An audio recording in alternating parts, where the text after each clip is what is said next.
Hi, my name's Amy. It's 3 years since I graduated from university. I work in Central West Queensland for the Hospital and Health Service. After finishing university, I really decided that I really wanted to work in a really broad scope of OT, so I thought rural would be the way to go because I'd get to try everything and see what I liked was really my main aim.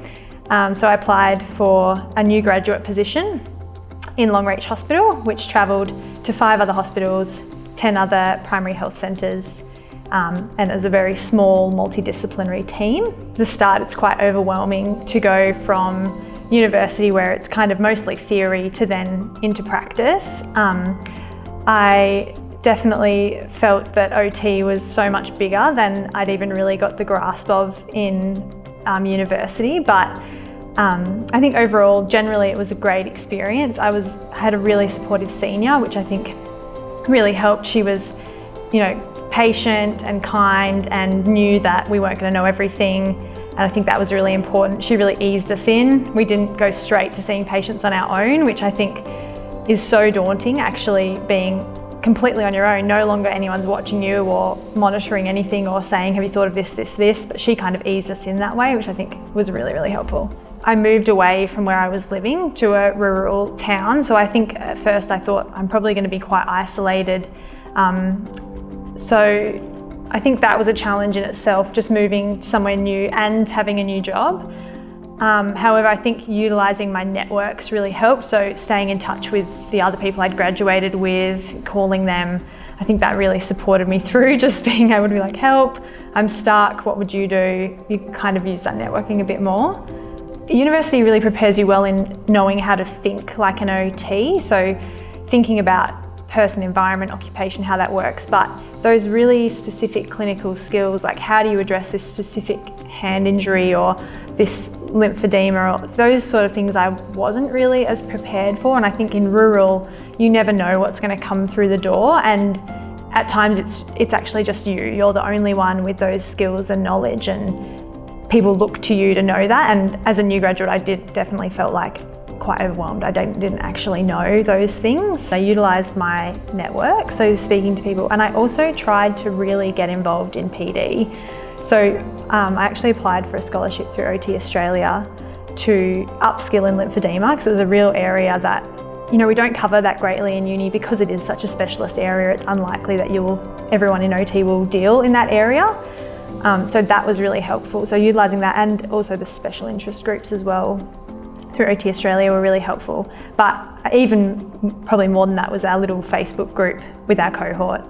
At the start particularly, we would just be writing on there, I've got this kind of situation, what would you guys do? Kind of all spitballing ideas. I think using that network is really helpful. My expectations of myself were that I should know everything and I should be constantly studying. Like I thought, I'm going to have to go home every night and learn more and things like that. But I think the reality was that everyone knew you're a new graduate, it's okay to not know everything. And I think that was probably, upon my reflection, is like the biggest thing is that it's okay to say to your employer, I actually haven't ever done this before, and they will understand that.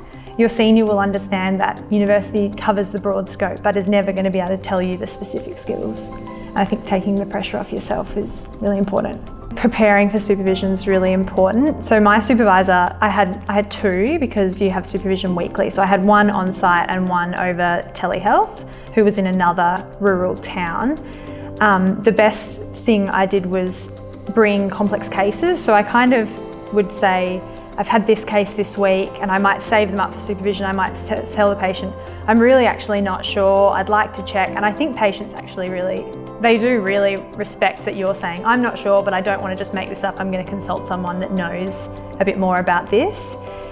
So using that time to really talk about that, and then also targeting things that I had really little knowledge in. So I'd say, okay, I think for my first year, one of my supervisors, we did a different hand condition, and we did a different complex condition, and we just took turns like learning about that and targeting that time to do that. Yeah, as well as having that time to talk about team dynamics and conflict resolution, and how do you talk to other professions and advocate for your client within your kind of scope and what you see. Yeah, those things are really important to talk about as well. So my senior OT, I remember one day being really kind of frustrated with myself and my lack of knowledge, and I remember saying to her, I just don't feel like I know what to do, and I just feel like I'm not a very good OT. And she said, no, it's okay. And I remember saying, I just feel like uni didn't really prepare me as well as I wanted it to. And she said, well, we wouldn't be able to have this conversation if you hadn't gone to uni and we didn't think the way we think. And she said, that's what uni prepares you for. It's to prepare you for how to think like an OT, like how do you look at the patient, how do you look at their situation and what they want to do, and that's why we can talk to each other.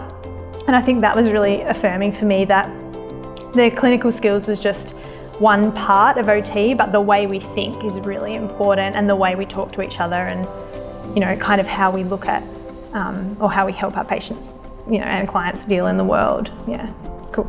Definitely having networks was really valuable to me, having people I could reach out to and meeting people along the way, and really taking, I guess, those PD opportunities to meet experts in the areas so that you could maybe call them up or email them a case and say, I'm a bit stuck on this one, what would you do? Because that's their expert area. I think being a generalist, that you'll kind of be a jack of all trades and a bit of a master of none, but that those skills are important, that you can just transition. So you might see a pediatric patient, and then you might see a hand, and then you might go into a home visit, or you might go see someone on the ward with cognitive concerns, and be able to flick between those things, but know that you won't necessarily, that's not going to be your core clinical area. I really like that about OT. It's constantly challenging me. Every day I think I would meet someone and be like, oh, I need to learn a bit more about that. But I think that's what I really like about the job as well, is that, there's always more to learn, and you can always be doing things better. And I think that that's what we have to keep doing, like for our clients, is to keep learning, keep trying, keep looking at new ways of doing things. Really utilise your networks, take the pressure off yourself, and take any PD opportunities that you can, even free webinars, or definitely valuing your supervision and your mentoring. I know that that's something that you can think, oh, I'm really too busy, I'm just going to let that slide, but it's really important for yourself to be able to talk about things that are hard, and case conference with someone else. I think prioritising those things so that you don't burn out is really important. It's okay to feel like you don't know everything. It's actually really okay to feel like it's a bit hard, and some days you're going to really feel like, I'm not sure if I'm doing the right thing, I'm not sure if I'm a very good OT. Just really understanding the patient perspective is the most important thing. So it doesn't matter that you don't know the whole projection of the disease, as long as you know how it feels for them.